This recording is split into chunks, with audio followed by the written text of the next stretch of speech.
Hello, everyone, and welcome to Cut and Splice. This is Matt speaking, and as usual, I'm here with Gil and Jason. This time around, we are talking about Elam Kilmov's 1985 film Come and See, which follows a young boy named Floria through the horrors of World War II, a young Belarusian boy who decides to join the resistance against the Nazis, and his journey and his experiences as they unfold.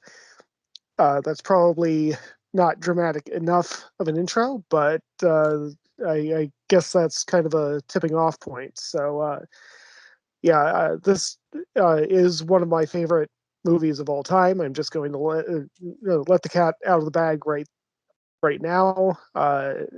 I regard this film very highly, and I guess we're going to see if other people agree with me.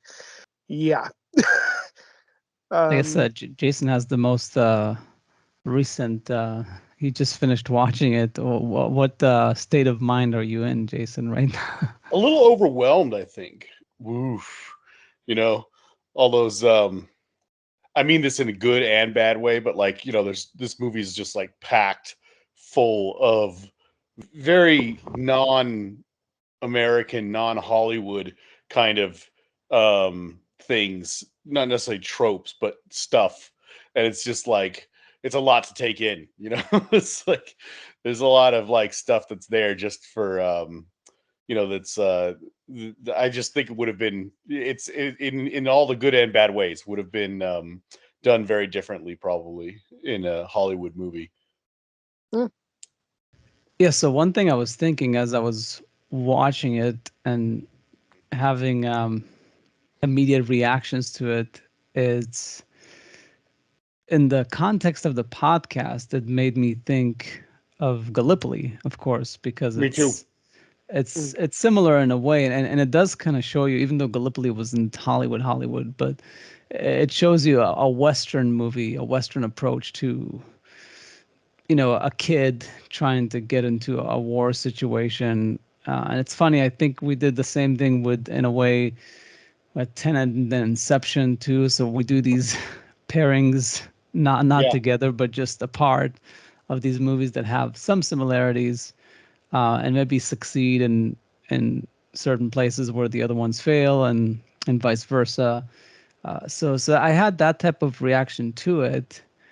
But yes, it is quite horrific. It definitely takes it to, but not in a bad way. It doesn't Yeah. feel gratuitous. self-indulgent. They're Yeah, both very anti-war movies. exactly. There was an interview that I watched. Funny, I watched it before I watched this movie many months ago when Matt first mentioned it again and again online. And there was like a Roger Deakins interview, and he was talking about why it's one of his favorite movies. And he was saying how, in a way, it's in the movie sort of shows how it could be worse. And I guess we can get into that with the analysis and spoilers in the second part. But it actually shows how much it holds back, in a way. But even though it holds back, it's quite horrific, yeah, compared to other similar movies. One thing, I had moments throughout that I felt it was pushing the boundaries of realism a bit much. Like I didn't buy certain specific scenes, but then towards the end of the movie, you sort of go along with it because it almost comes off as if it's one huge nightmare. I think that's what it's Yeah, intended to be. So you forgive those hiccups that just don't feel very authentic in the moment. yeah. Uh, I was actually thinking about this, and that I, I I think that the movie is kind of a contradiction in terms and in existence, in that it's kind of a hyper realistic fairy tale. I know that that is that that's an oxymoron, but I think that there's just I mean most of what is actually depicted in the movie, I mean especially toward the end and avoiding spoilers, really did happen in Belarus during 1943, while the Germans were basically in occupation of that territory. I mean, all that stuff actually happened, but I think that the film is so devoted to Floria's subjective experience of those visuals and what's going on in the world around him that there are just certain moments that kind of go into hyper reality or surreality or something like that. Some kind of something that isn't just reality because you're looking at it through his eyes. I'd be curious to hear which the scenes were, because I remember having a weird reaction to something in the first third of the movie, and now, like I said, I just got done watching the end of the movie, so I can't even remember what it was now. Yeah, and I think we can get to that second part very quickly after finishing the recommending, because I do feel like there's so much to unpack here. Well, one thing I was gonna say is that I don't know how this happened, but in the span of the last 2 weeks, I basically saw 127 hours. The other day, I just watched The Piano, and then I watched this movie. So it's like 3 depressing movies. I mean, 127 hours in a way is life affirming to some degree, but it's pretty 3 brutal movies. And actually, The Piano is an interesting movie to watch close to this one, because that movie, more so than Come and See, is very unrealistic. It almost feels like it's a nightmarish sort of representation of what reality is, but the story is so convoluted that it's tough to buy it. But it's all symbolism, and so I think some of that is happening in Come and See, but it's mixed in more so with the realism. It's more grounded than The Piano. The Piano is just it's just like a like a nightmarish vision or something. But so those movies exist is the point that I'm trying to make.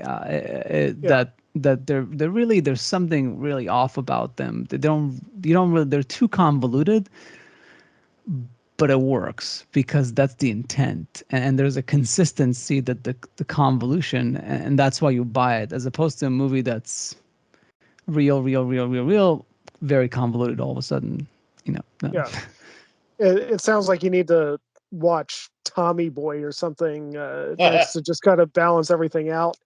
No, yeah, well, that's what I was gonna say. I am so ready for a Dumb and Dumber episode. A comedy would be definitely nice to do next. Yeah. So, but I gotta say, I think by we the should do end of Schindler's List. yeah, for sure, definitely. Yeah. But as far as my recommending and reacting to it, I really was, oh, it's too bad. Me and Matt are sort of gonna agree, because I do agree that it's a masterpiece. I mean, at the end of it, I even though I have a problem with the ending, like the last shot, and we'll get to that. Yeah. But in spite of all those little hiccups, it is, and I like to repeat this movie, it is sort of like The Dark Knight. The Dark Knight is, like the movie that never fails to succeed, because even though there's flaws, it's the rest of it is so overwhelmingly masterful that you can't deny it. So if I had to rate this movie, my initial impression to it would be like a 9. And it's probably not a 10 just because of those little things. And it's fine. It's okay for a movie not to click with the person completely.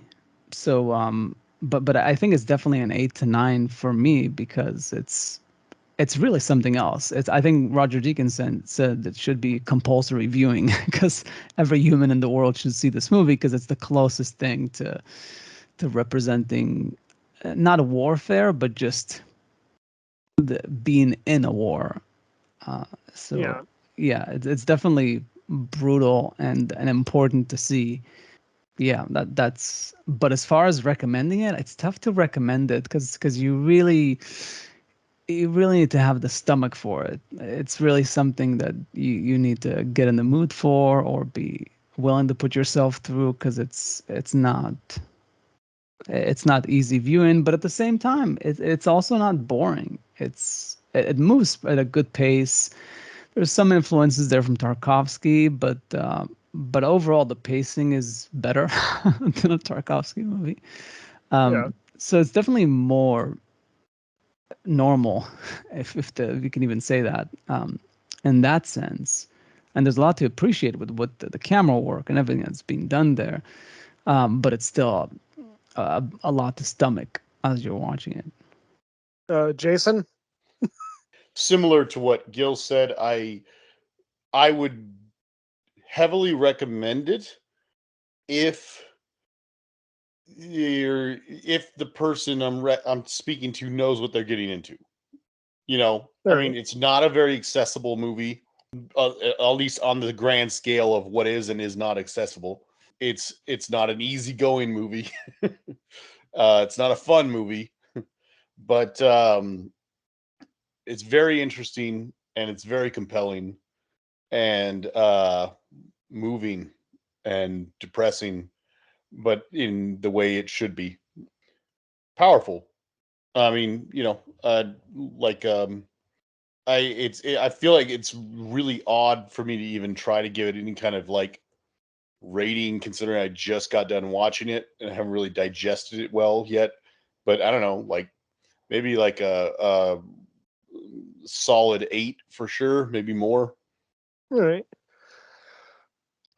So, I mean, one area where I'm obviously going to have to agree is in terms of recommendation.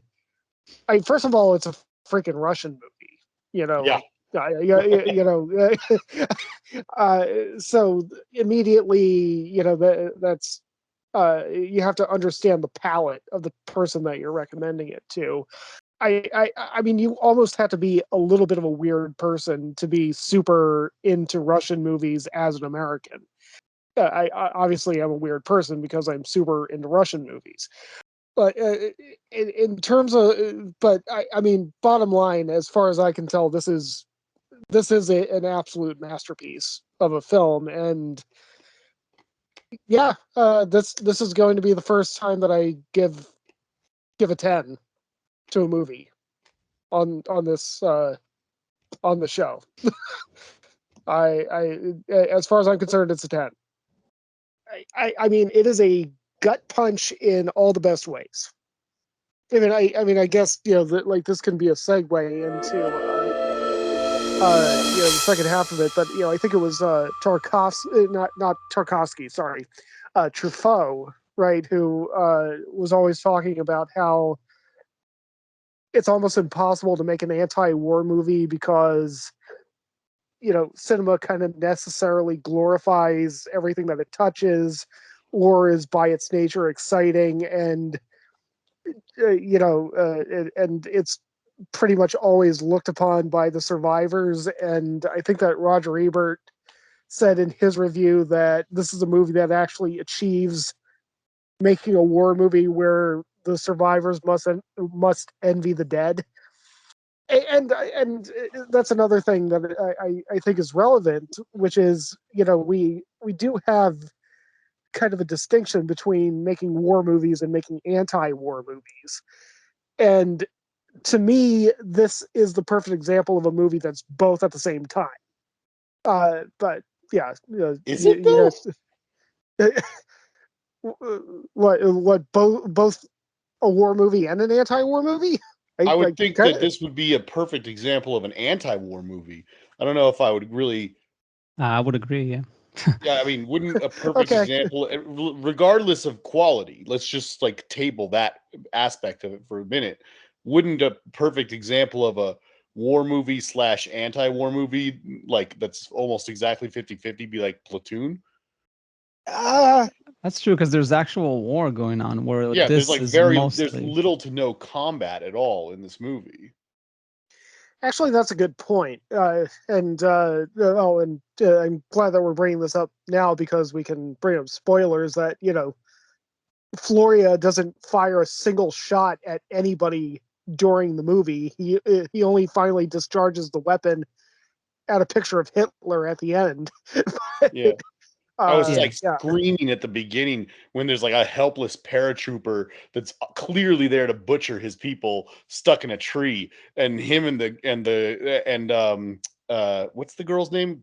Gosha or something like that, or Glacia? Glasha? Yeah, Glacia. Glasha. Yeah, like they just Glasha. They just like grab the gun and just like run away, and I was like, at least take one shot. Take that guy out, Yeah, no, he's definitely not the.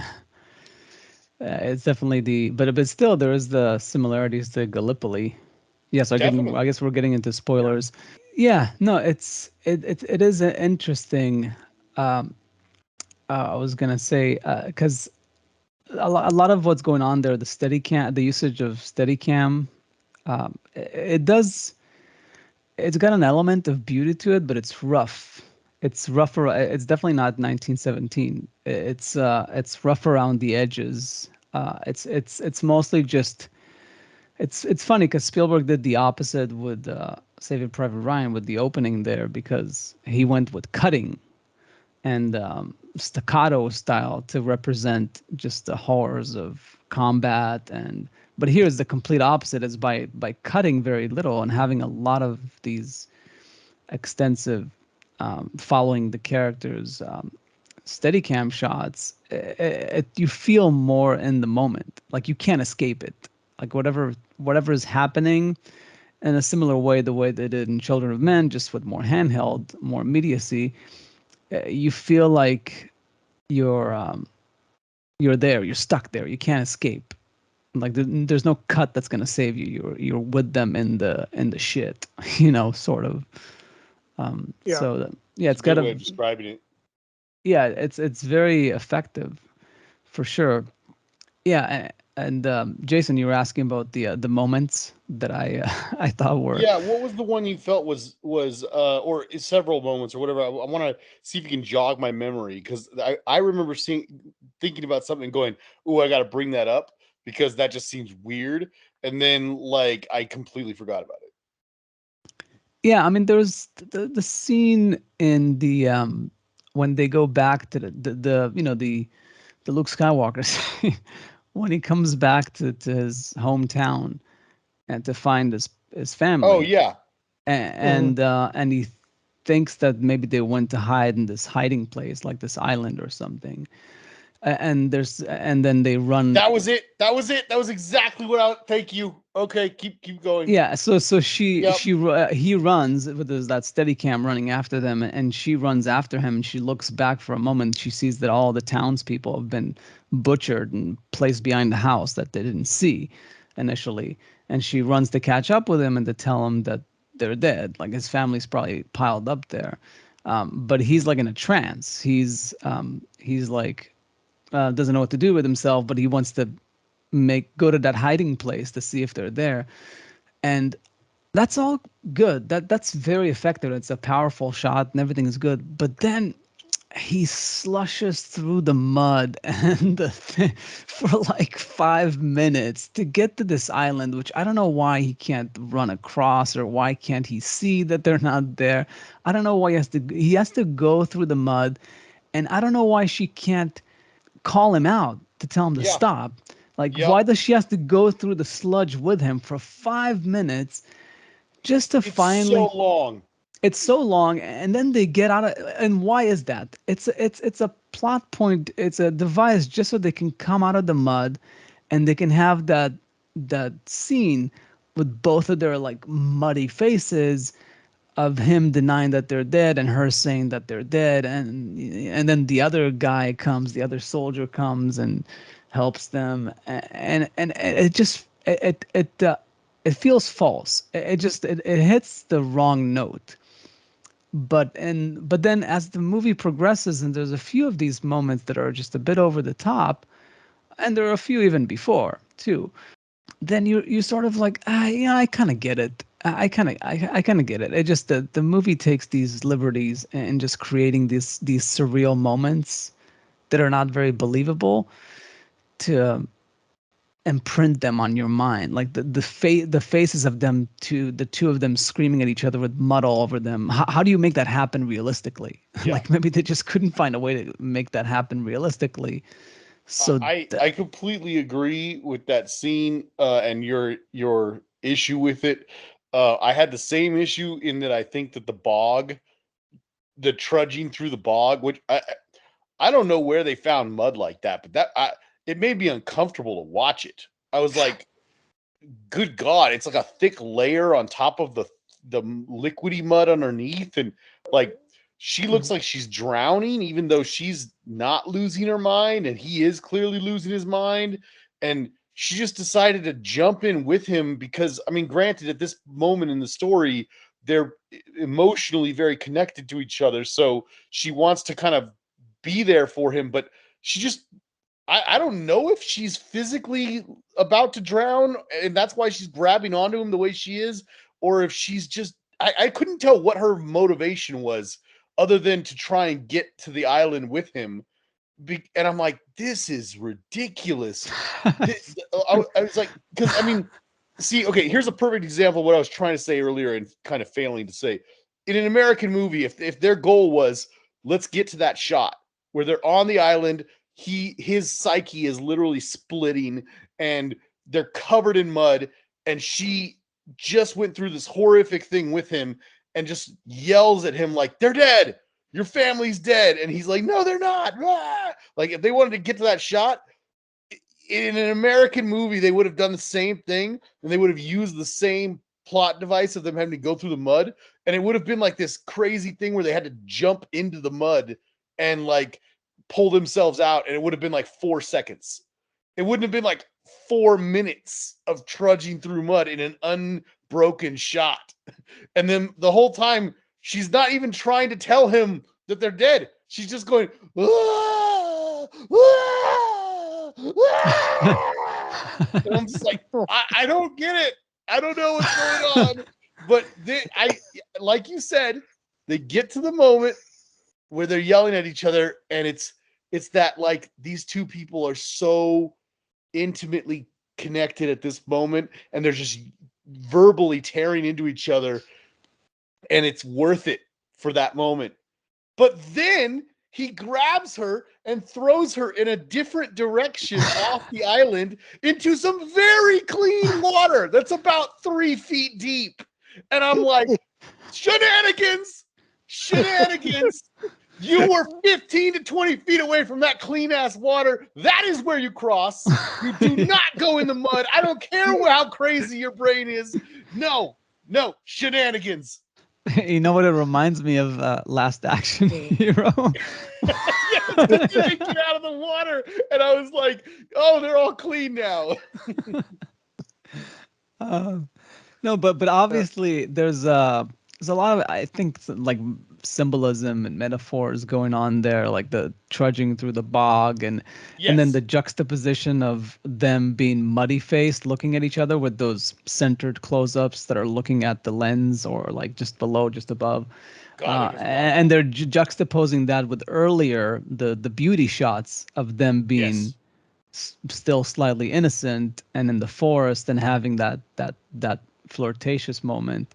There's no question there was a lot of good. There was a lot of thought, I should say. Put into yeah, that, exactly. But I'm just like, you know what? Just to calibrate that a little bit. But you know, making movies is tough. Like, you don't always make the right calls. And maybe we're wrong, and maybe there's a different explanation. I don't know, Matt. What was your reaction? Well, I mean, first of all, I think that there might be a little bit of underplaying of how hard it can be to tell somebody that you care about that his family's dead. True. And you're Yeah. not just going to blurt that out, and But do you maybe risk you your do. life?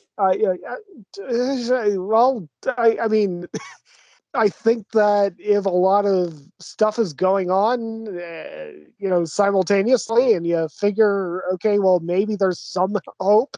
Maybe, like, I don't know what his family looks like. I just saw a bunch of dead bodies.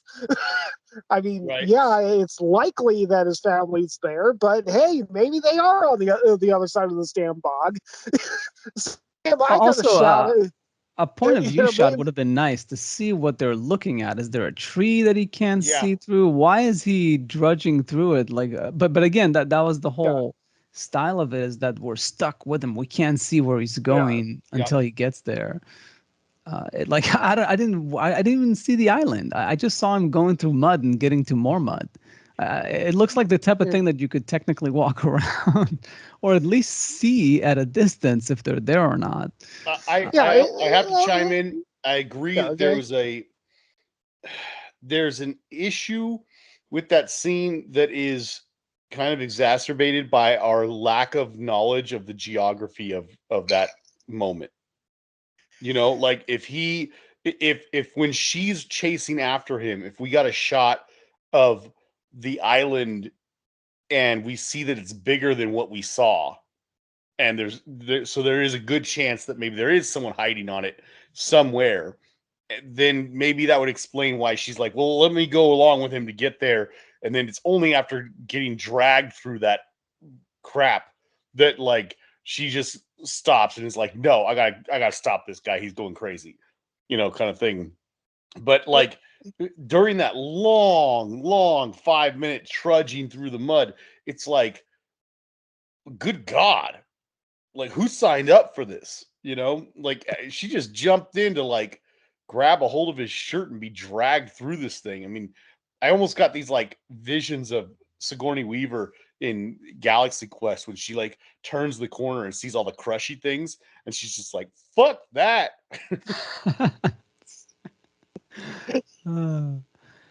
Anywho, yeah, but but I still accept what Matt is saying. It's Yes. understandable that maybe he couldn't hear her. Like, people are just, they tune out stuff when they're like in a one-track mind. She does say that, doesn't she? Yeah. When the guy shows up looking for an explanation, does she yell that he's half deaf or something?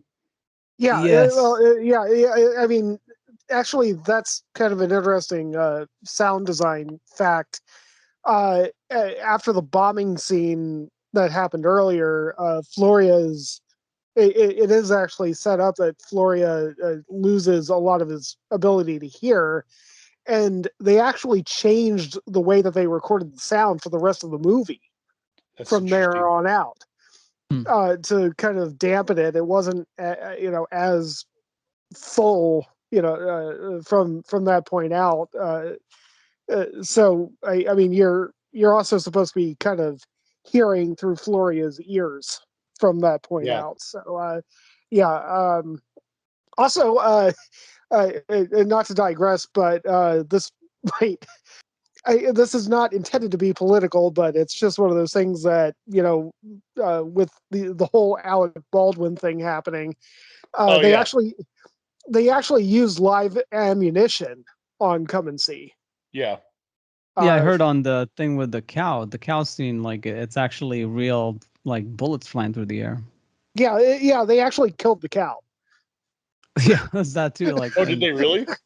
Yeah, that's Jesus. happens when you make a movie over there. Yeah, that was real. So apparently, Coppola needed to apparently make a movie over in that country, and they wouldn't have had all those troubles. Well, he also made it in, didn't he make it like in Vietnam or somewhere? Like, apparently they still had or problems. Philippines. I think it might have been the Philippines, but yeah. Wherever he made it, they still got mad at him. Well, yeah. Well, he's still working with American unions and all that stuff. So. Well, I mean, the Soviets actually have a long track record with that. Like, with Andrei Rublev, they actually killed a horse on set. Jeez. For one scene, but yeah. Yeah, no, it's intense. Another thing I was gonna say, another thing this movie reminded me is it's the complete opposite. Not the complete opposite, but pretty close to the opposite of It's a Beautiful Life. It's like Yeah, what would happen if a kid didn't have a father that can lie to him and make the whole war or Holocaust a game? You get this shit. You get Interesting. like like ninth circles of hell basically that this kid goes through, yeah. and he's not even in the war. That's the crazy thing. He's not even in the war. This is like peripheral shit. And like the war itself, uh, and I guess we can get into that. It's like similar to Waltz with Bashir. They have the thing with the images Yeah, in I the thought end. about Waltz with Yeah. Bashir at Yeah, the because end. the I wonder if the guy got it from that. But that idea, because it definitely there it was animation, so it was very effective. Here it was also pretty effective because it just takes you to a whole It's other so level. different from anything we've seen Yeah. so far. Exactly, and I think that's what Roger Deakins was talking about. Like those images show you very briefly how much worse it could have been if you really portrayed what war is like. Yeah. And not to digress, I mean, we can go into all that, but one of something that I find to be incredibly interesting is that, I mean, yeah, it was still the Soviet Union. I mean, the Soviet Union under Gorbachev was different than under Stalin and Khrushchev, but obviously, the Soviet Union had pretty much banned religion, at least religions that weren't just worshiping the state. But I mean, the actual title is a reference to the Book of Revelation. Oh, Uh, you know, uh, I was wondering about that. Yeah. I think I think I have this memorized.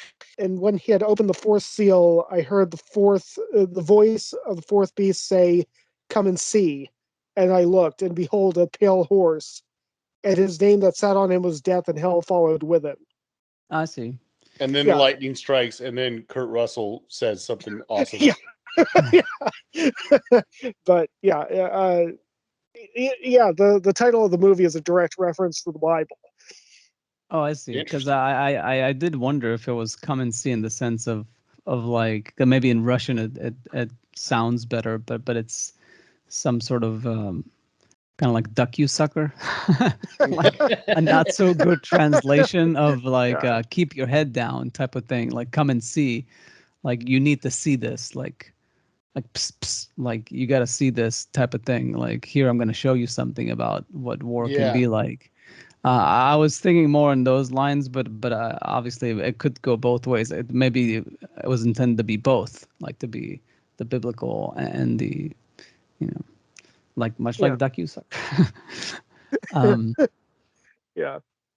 I guess I'll go on my second thing and tell me what you think. So the Sure. last shot. So It's one Jason of can respond. several questions I have is about the last shot. Yeah, All right. I gotta say, this movie, and this relates somehow to this movie could potentially had one of the greatest endings of all time. Mm. It's what they set up here, and he does this. Barry Jenkins does this in the Underground Railroad, and also Beale Street. Even Moonlight, I think he does it. He's got this thing about shooting people dead on, and looking at the camera, and especially in Mm-hmm. Underground Railroad, there's this sense of it that it's bearing witness type of thing, that you're looking into Mm-hmm. the souls of the characters, and you're sort of Yeah, transported, or at least connecting with historically, especially if it's a historical movie. And I think this movie does that as well, maybe to that effect. Barry Jenkins said like it was because of another filmmaker that he liked, and I'm not sure if it was which one it was. I should look up the name, but so I can check out those movies. But in any case, it's a very interesting thing. And then at the end of Come and See, he does the shot of following the soldiers when he's yeah, catching up, and then the camera veers off. Most of the movie, the camera does the whole Hitchcock thing of being motivated by action. But then at the end, it veers off into the woods, Yeah. and it's got that like ominous choir like music, Yep. and it's very ghost like. It's very like Shining type of thing, and you're hearing all these voices echoing in the forest, in this dark forest, and I'm like, oh my god, this is amazing, this is gorgeous. Like he's basically talking like all these echoes of the past, this human choir of all these dead people or people that suffered through this carnage, and they're all singing to us in this dark forest of what humanity can do, and it's beautiful. And it's not that they're just like gonna reconnect with the Yes. soldiers, and I'm like, Yes. what the fuck, dude? What did you do? Like, you had the perfect ending. It reminded me of what you call it. It reminded me of the Spielberg Kubrick film, um the Pinocchio thing, like AI. the AI, yeah, like AI, where like he dips into the water, you Mhm. know, he sinks there, he's gonna essentially die, but he's a real boy. No, we're gonna spend 30 more minutes going into like he's gonna meet aliens and it's gonna be in the future. It's gonna have all the, it's like, no, you had the perfect ending, you just cut the movie 30 minutes short. So it's a similar thing here where all they needed to cut is like Or the reconnecting with the you know, soldiers. Yeah. the Herzog documentary with the penguin walking away into the snow. Yeah, that one too. That was the perfect ending, but that was a bit Yep. too short. And then there But was like yeah, 30 more minutes after that. yeah, I know the penguin walking away was like, That was that's epic. the whole, that was epic. Like that you end on that, but it's but like we said, that's why to me it's a 9. But but I totally Yeah. understand that somebody could come from a different perspective and explain to me why coming back to the soldier is like, it's just nifty getting back to the soldiers, but cutting on Black Forest with choirs of the echoes of the souls of humans that died in the war, that's poetry. Getting back to the soldiers is nifty. It's I 1917. I got it. I got to Yeah. ask. I got to say, like, I completely agree because I was watching this movie, and you know, to its credit, I got to say that throughout this film, there's all these moments where I'm not quite sure what I'm seeing, and then I'm like kind of like what you said about the you know, the juxtaposing those two things and with their faces looking at right in the camera and all this stuff. Like, there's no question that there was so much thought put into this movie. Very little, if anything, in this movie was probably not done with so much planning and so much intent behind it. And a lot of times when I feel like I'm not getting something, it's only because you have to wait till the next couple scenes or something when it all clicks. And I'm like, wow, oh wow, that was cool. You know, that's my experience watching this movie. And it got to that end, and I'm like watching him, and I thought it should have ended with him shooting the picture. And I actually kind of thought it was gonna end before that even. And then it ended, then the picture thing happened, and I was like, ooh. And then the newsreel footage and the backwards footage happened, and I was like, ooh, oh, that's a good way to end it. But then he catches up to them, and I'm like, okay, well, that kind of says something. So okay, it's fine. And then it veers, and it's some great camera work, just like a lot of the movie is. And I was like, oh, oh. And I don't even think I was reading into it as much as you were, Gil. But then it just keeps going and going, and it connects back up. And my immediate thought as it went to black was, okay, what does that say? So I was like, Yeah. I gotta ask Matt and Gil what they thought because that last shot didn't mean anything. I was like, what the hell? It was I, just like, it was like I the type of thing you would see in a student film. It's like, yeah, we did that. It's like, yeah, I mean, I can say that, you know, if I'm going to knock half a point off of the movie at any point, you know, that was a poorly structured sentence. Um, yeah, I can see how. Honestly, yeah, I think that if it were me in complete, you know, with perfect knowledge in retrospect, I might have actually just cut to the credits right after Floria is done unloading his rifle on that photo of Hitler, on that painting of Hitler, and just had the last shot be, his face when he's in, the Jonathan Demme shot, basically looking straight, almost straight into the lens after he's done firing his rifle, and just cut to black. I could see that being, like Powerful. the holy fuck. Yeah, that's it. Done. Just cut it. So yeah, I mean, I can see that as being a flaw. I can't really tell you precisely what Kilmov was trying to do by holding that shot as long as he did, and having Floria catch up with the troops. So, I mean, having Floria catch up with the troops is basically telling you, I guess, well, the hell doesn't end. Yeah. It's I just didn't have Yeah, any problem with this is that. just the beginning. I thought that Right. was obvious that it was just the beginning, and there's also Right. the other young kid that Yeah. joined. Like, so it The- shows how Kind of Floria mirrors is the beginning. it's Yeah. it's at bookends for sure, because They now he's no clearly, longer the new with his guy. jacket, Right. that case on his back, and the rifle in his hand. I mean, it's clearly supposed to like symbolize him at the beginning and everything. Yeah, and then he catches up because his war has just begun, which is crazy after everything he's been through. Yeah. So that makes Yeah. perfect sense. But I dare anybody to explain to me why catching up with the troops was necessary.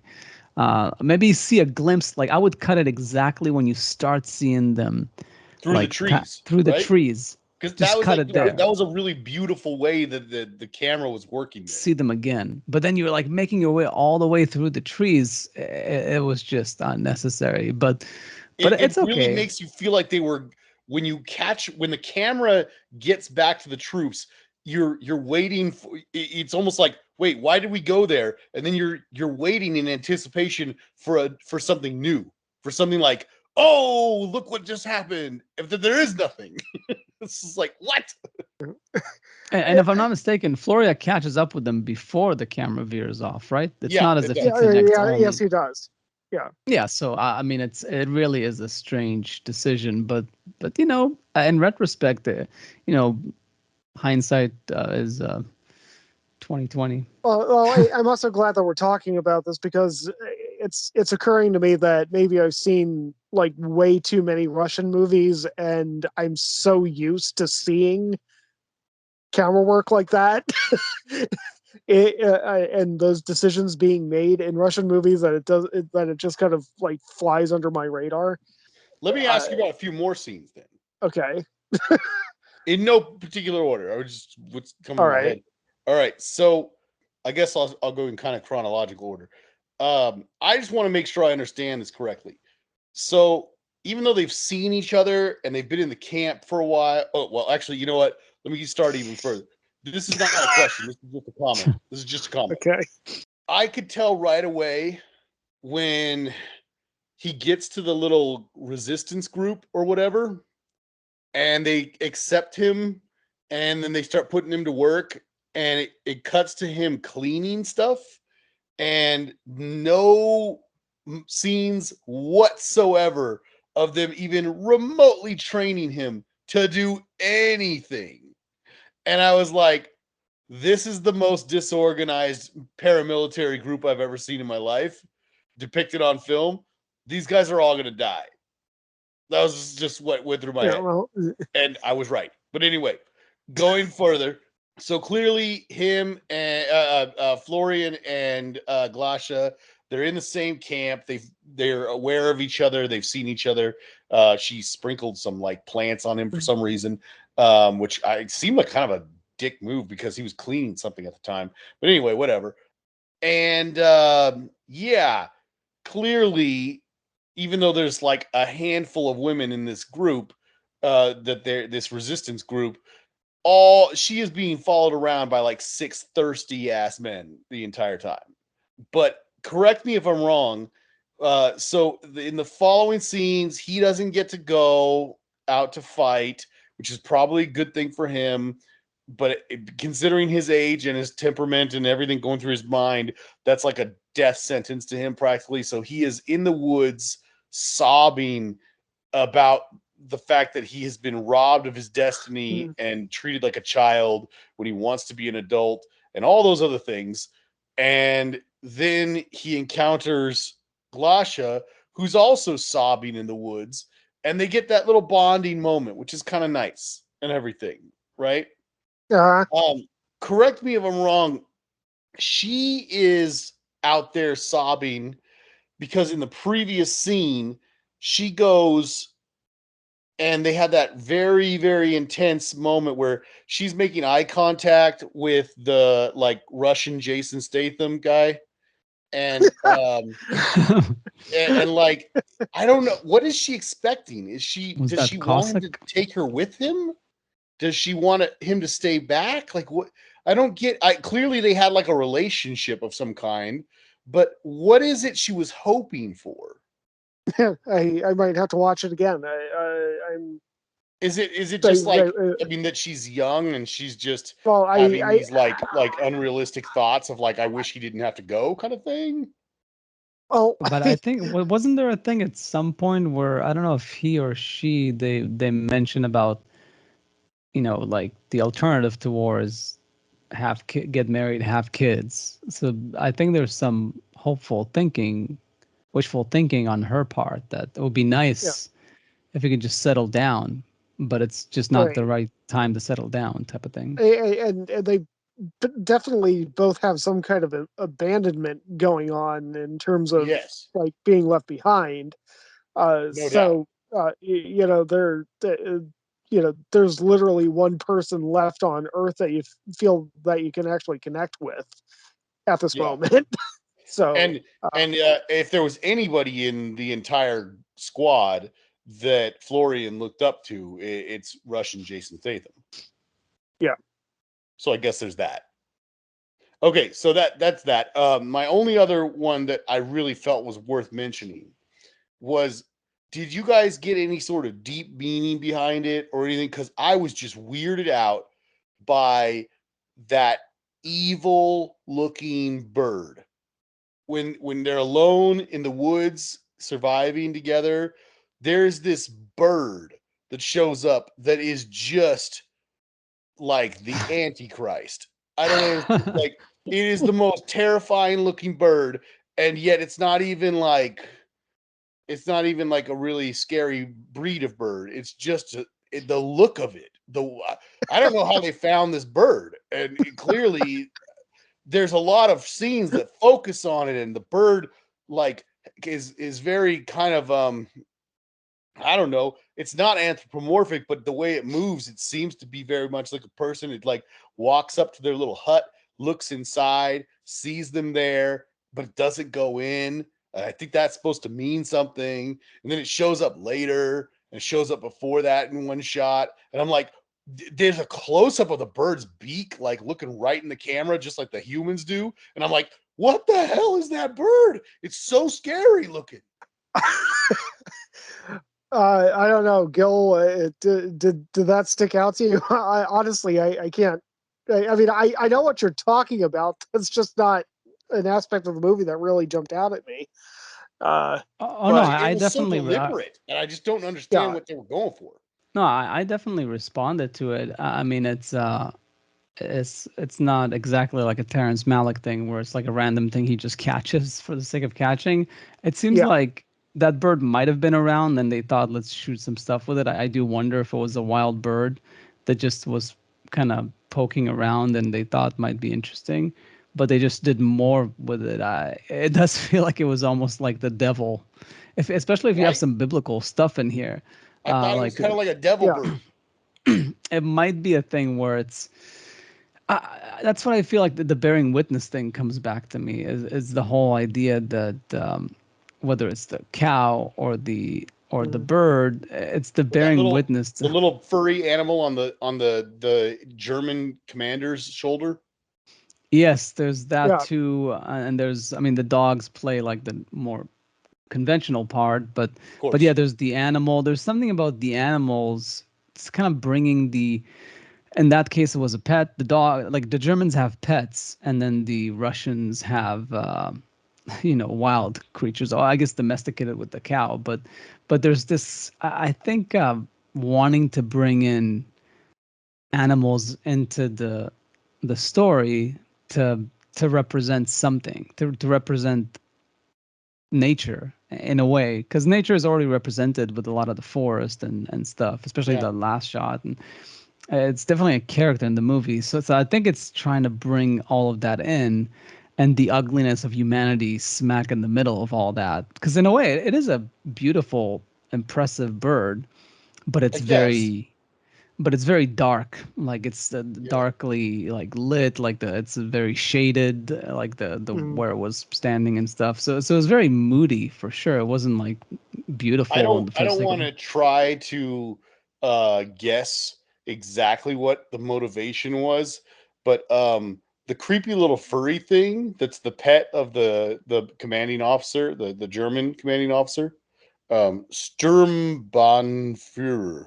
Anyway, um there's something about that one I where it's like it's something that sits on his shoulder, but then they intentionally show a shot of right before the carnage happens. He takes it, puts it on on like a table or something, and puts a helmet over it so it can't get away.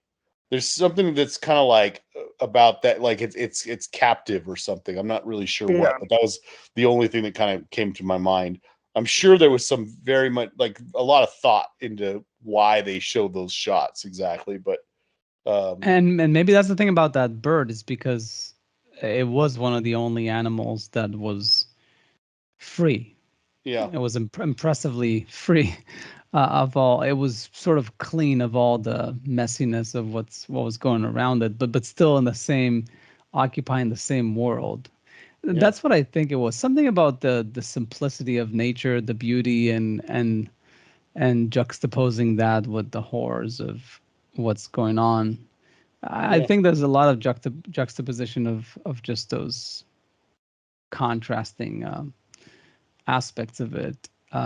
Yeah, the nature plays a big part in it. Nature tends to be beautiful, the forest, the hills, That is the probably one of that sequence from when they're left behind to when to the bombing to when they're alone in the forest and everything like that to up right up to the point where they are making their way down the street and he's hiding the rifle down his pants and pretending to be limping and such, like right before the horrific realization that his family's dead.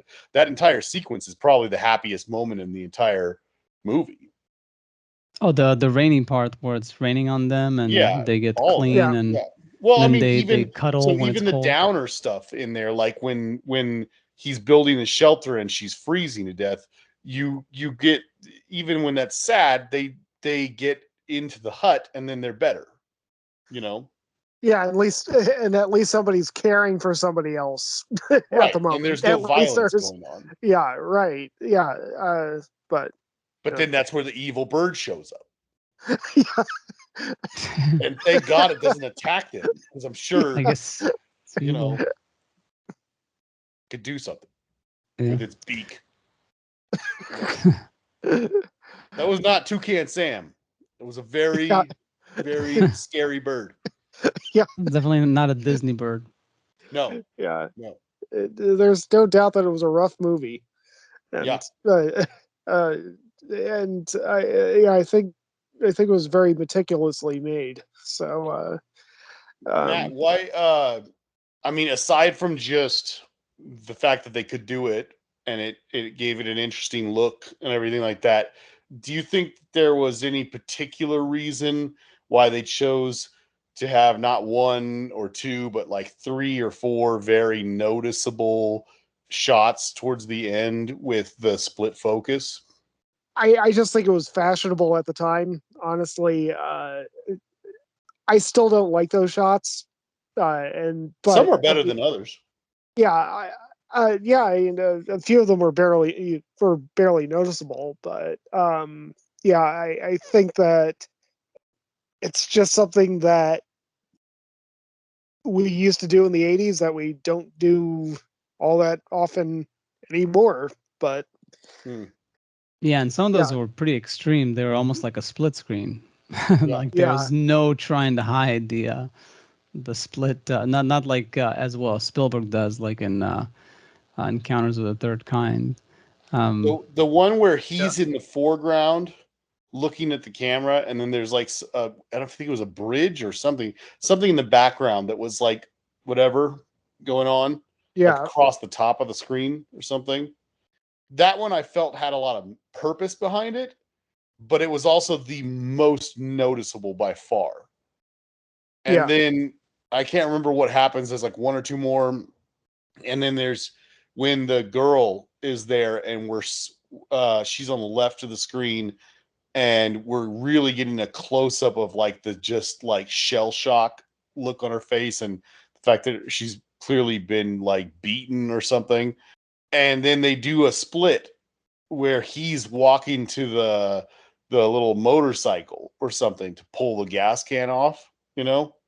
Um, yeah, that one frustrated me the most, just because not because it looked that bad really, or wasn't near even as noticeable as the previous one I mentioned, but that was the one I felt was the least necessary. Because if you just racked the focus, in the shot, you could have all the attention on her face and get all of that, and then we don't need to be focused on what he's doing until the very end of the shot when he pulls the gas can off. So you could just have her turn as they rack onto him, and it would have been just fine. It would have been like a really effective yeah. shot in conveying where our attention should be. So this is pure speculation, just pure speculation. Sure. Especially because clearly the movie was shot spherical, not anamorphic. It was shot Academy frame and everything.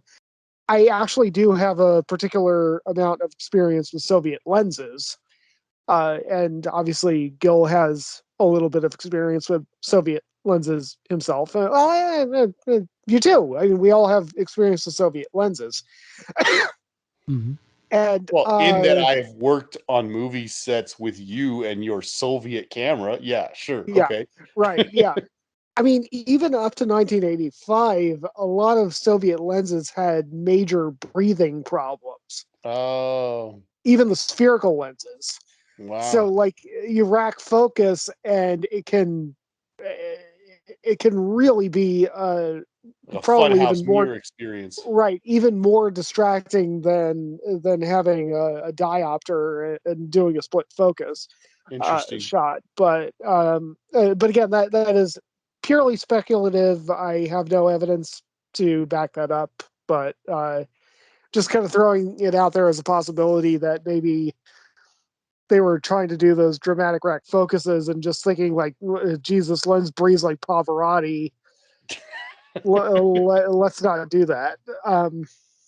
It's funny because through looking through the other movies that the actor was in, Yeah. the one who played Florian, he was in this other movie that actually I've been meaning to see, The Painted Bird, which was very recent actually. I don't know what role he had there, but it's supposed to be a really depressing Holocaust movie. It's about a Jewish boy that like goes through like tries to find a refuge during World War II, and he gets Uh, like comes across a lot of weird characters in the process.